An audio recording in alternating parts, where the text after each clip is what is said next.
पलटते हैं तो कुछ नाम ऐसे होते हैं जो सिर्फ बादशाह नहीं बल्कि एक अहद बन जाते हैं। ये वो शख्स है जिसकी गैरत, हिकमत और बहादुरी ने पूरी दुनिया को हैरान कर दिया। वो है सलाहुद्दीन अय्यूबी रजी अल्लाह अन्हु। साल 1137 में इराक के शहर तिकरत में एक खुशहाल कर्द खानदान में बच्चा पैदा हुआ। इस खानदान का नाम अय्यूबी खानदान था, जो बहादुरी और इल्म के लिए मशहूर था। वालिद नसरुद्दीन अय्यूब अपने बेटे को देखकर मुस्कुराए और कहा, बेटा, तुम्हारे अंदर वो रोशनी है जो अंधेरों को मिटा सकती है। छोटे सलाहुद्दीन ने मासूमियत से सिर हिलाते हुए जवाब दिया और वालिद की बात दिल में बस गई। ये बच्चा सिर्फ अपने खानदान की अजमत नहीं बल्कि दुनिया में अदल व इंसाफ की मिसाल बनने वाला था। सलाहुद्दीन की जवानी में चचा शेरशाह के साथ सफर शुरू हुआ, जहां वो फौजी तरबियत हासिल करते और मुख्तलिफ शहरों की तारीख और हिकमत अमली सीखते।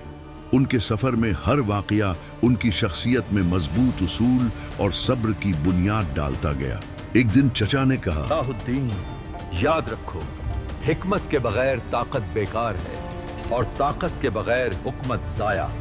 सलाहुद्दीन ने सोचा, मैं चाहता हूं कि मेरा नाम बहादुरी के साथ इंसाफ के लिए भी याद रखा जाए। छोटे उम्र में ही सलाहुद्दीन ने मजलूमों की मदद का अज़्म कर लिया था। एक वाकया में जब वो तकरीबन 15 साल के थे, एक गांव पर जुल्म हो रहा था।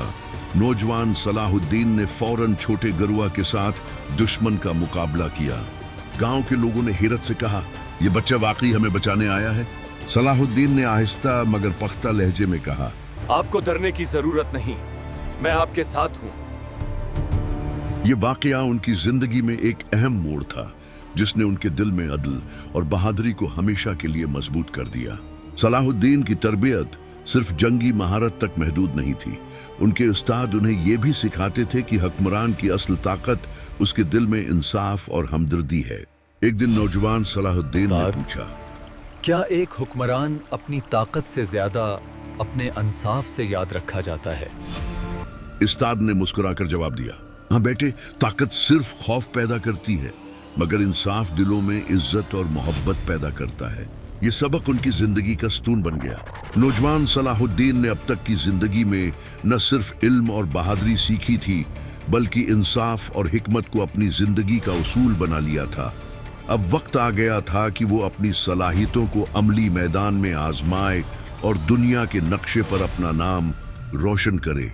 सलाहुद्दीन ने अपनी जवानी में नूरुद्दीन जंगी के दरबार में खदमात सरअंजाम देना शुरू की। नूरुद्दीन एक अजीम मुसलमान हुक्मरान थे जो शाम में अदल और ताकत का मरकज थे। सलाहुद्दीन ने पहले दिन ही महसूस किया कि सिर्फ बहादुरी काफी नहीं, हिकमत और सब्र के बगैर कोई भी अजीम मकसद हासिल नहीं होता। एक दिन नूरुद्दीन ने उन्हें नसीहत की, सलाहुद्दीन, याद रखो, फौजी ताकत का असल मकसद दिफा और इंसाफ है। जो आदमी ताकत को जुल्म के लिए इस्तेमाल करता है वो कभी कामयाब नहीं होता। सलाहुद्दीन ने जवाब दिया, मैं वादा करता हूं कि मैं अपनी ताकत और हिकमत से लोगों की हिफाजत करूंगा। चचा शेरशाह के साथ सलाहुद्दीन ने मिस्र का सफर शुरू किया। वहां के फातमी खिलाफत में दाखिली, इंतशार और साजिशें जारी थीं। सलाहुद्दीन ने पहले दिन ही देखा कि ताकतूर अफराद अवाम को डराते और जुल्म करते हैं।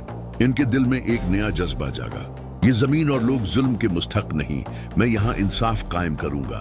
सलाहुद्दीन ने मिस्र में अपनी फौज को तरबियत देना शुरू की और अदल व इंसाफ की बुनियाद पर हुकूमती निजाम मजबूत किया। कुछ फौजी उनके करीब आए और बोले, या सुल्तान, ये कैसे मुमकिन है कि आप जंग के अलावा लोगों के दिल भी फतह करें? सलाहुद्दीन ने मुस्कुराकर जवाब दिया, खौफ से नहीं मिलता बल्कि मोहब्बत और इंसाफ से दिल जीते जाते हैं। In the 1180s, यरूशलेम और उर्दुन व शाम के इलाकों पर सलीबी रियासतों का कब्जा था। हम ना इंतकाम लेंगे ना जुल्म करेंगे, हमारा मकसद सिर्फ अमन और इंसाफ है। इस फरमान के मुताबिक यरूशलेम के आम शहरियों और कैदियों के साथ नरमी बरती गई। सलीबी कैदियों को मुआफ किया गया और शहर में अमन कायम किया गया। एक यरूशलेमी शहरी ने कहा, हमने तुम्हें खौफनाक कसूर किया था मगर तुम्हारी शफकत हमें हैरान कर रही है। जहाद सिर्फ फतह के लिए नहीं बल्कि इंसानियत के लिए भी है। यरूशलेम की फतह और उसके बाद की हिकमत अमली ने न सिर्फ मुसलमानों बल्कि सलीबी ताकतों को भी हैरान कर दिया। एक कैदी सलीबी ने कहा, हमने कभी नहीं सोचा था कि फातिह इतना मेहरबान भी हो सकता है।